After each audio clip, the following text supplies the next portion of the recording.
کچھ ایسی ندامتیں ہیں جن کا پھر فائدہ بھی نہیں. ان ندامتوں میں ایک ندامت جو ہمارے بعض بدبخت لوگ کر رہے ہیں، ایک ندامت ہے لوگوں کو گمراہ کرنا، ممبر کے ذریعے، مائک کے ذریعے، ڈراموں کے ذریعے. اب ایک آدمی نے کوئی ایسا ڈرامہ بنایا، کوئی ایسا گانا بنایا، کوئی ایسی کتاب لکھی کہ اس نے کئی لوگوں کو گمراہ کر دیا. اب یہ مر بھی جائے نا، اللہ کو کہے پروردگارہ مجھے معاف کر دے، معاف کر دے. یہ کیونکہ آتا ہے حقوق العباد میں آتا ہے. اگر آپ نے کسی کا برین واش کر دیا، جنرل ضیاء لاکھ توبہ کرے معافی نہیں ہے. کیوں؟ کیونکہ اس نے پوری سوسائٹی کے اندر زہر بھر دیا نا، مسلمان کو مسلمان کا دشمن بنا دیا، فرقہ واریت اس ملک میں عام کر دی. یہ بلوچستان اور KPK کے پورے بیلٹ کے ذہنوں میں اہل بیت کے چاہنے والوں کی نفرت بھر دی. بدعت کے فتوے، کفر کے فتوے کتنے گلے کاٹے گئے. یہ تاریخ کے واقعات امتوں کے لیے وَاعْتَبِرُوا يَا أُولِي الْأَلْبَابِ. اللہ کہتا ہے ہر چیز دنیا ریپیٹ ہو رہی ہے. آج رات ہے، کل پھر رات ہوگی، دن ہوگا پھر دن آئے گا. ہر چیز ریپیٹ ہو رہی ہے. یہ رشوت کے واقعے ریپیٹڈ ہیں، یہ قتل کے واقعے ریپیٹڈ ہیں، یہ فتنے فساد کے واقعے، یہ فتوے، ہر چیز دنیا میں ریپیٹ ہو رہی ہے. کوئی چیز نہیں ہے. صرف مادہ اپنی شکل بدل رہا ہے. گھوڑا تھا آج گاڑی ہے، مٹی کے گھر تھے آج پکے گھر ہیں، لیکن صفات، عادات، ہر چیز ریپیٹ ہو رہی ہے.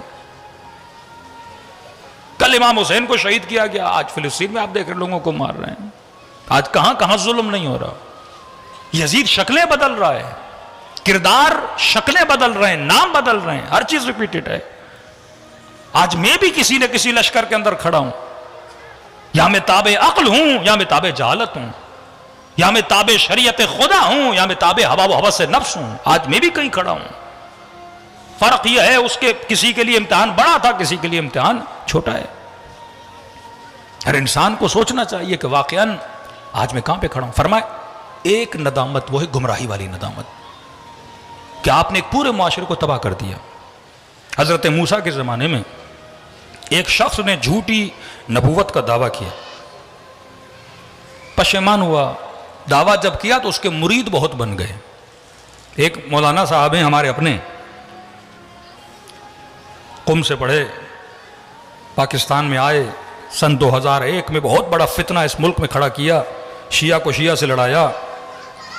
جب ہم نے کچھ افراد کو ان کی طرف بھیجا، ان کے شہر میں گئے کہ جناب والا ان کو بولیے اب توبہ کریں، اب تو لوگوں کو بتائیں کہ آپ نے کیوں کیا تھا فتنہ. پیغام بھیجا کہ قبلہ ہم اتنا آگے بڑھ چکے ہیں، اب پیچھے آئیں گے تو مارے جائیں گے. کوئی اور مارے نہ مارے، ہمارے مرید خود ہمیں مار دیں گے. ہم نے وہاں لا کے لوگوں کو کھڑا کر دیا ہے. اس نے جھوٹی نبوت کا دعویٰ کیا اور اتنے مرید بن گئے کہ ان کو نبی ماننے لگے. جب پشیمان ہوئے کہ بدبخت تم نے کون سا کام کیا ہے، آخرت اپنی تباہ و برباد کر دی، اور اللہ کی دربار میں توبہ کی کہ خدایا میں نے غلطی کی، مانتا ہوں. مریدوں کو بلایا اور مریدوں کو کہا کہ مجھ سے بہت بڑی غلطی ہو گئی، میں نبی نہیں ہوں، میں جھوٹا ہوں، میں نے جھوٹا دعویٰ کیا. اب مرید اپنے مرشد سے زیادہ پکے، کہنے لگے آپ کی انکساری ہے کہ آپ مان نہیں رہے، ہمیں تو آپ نبی لگتے ہیں. کہ بھائی میں نے جھوٹ بولا. کہ نہیں آپ کی تقویٰ ہے کہ آپ مانتے نہیں ہو کہ آپ نبی ہو، آپ ہو نبی. فوراً خدا نے حضرت موسیٰ پہ وحی نازل کی کہ موسیٰ اسے کہہ دے تب تک معاف نہیں کروں گا جب تک ان کو سیدھی لائن پہ نہیں لاتا. اسی معافی کا فائدہ کیا کہ آپ نے پورے معاشرے کو تباہ و برباد کر دیا.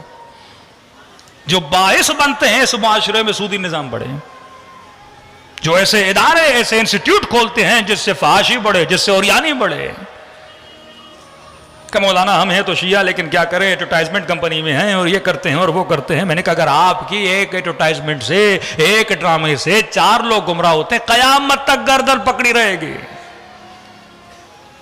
اب لاکھ اس ملک کے گلوکار مر جائیں اور اللہ کو کہے خدایا اب ہم توبہ کرتے ہیں. بہت مشکل ہے ایک بندے کے لیے جس نے پورے دنیا کو اور ملک کو تباہ و برباد کیا گمراہی میں، اب آخری زندگی میں کہ توبہ کرتا ہوں. اپنی کیسٹس کتنی چلائے گا، کہاں کہاں تک اپنی غلاظت کو مٹائے گا. کہ جب تک کمپلیٹلی لوگوں کو اس گناہ سے پلٹا نہیں دیتے، اپنے پیغام کو اتنا ساؤنڈ نہیں پہنچاتے کہ میں نے گناہ کیا ہے.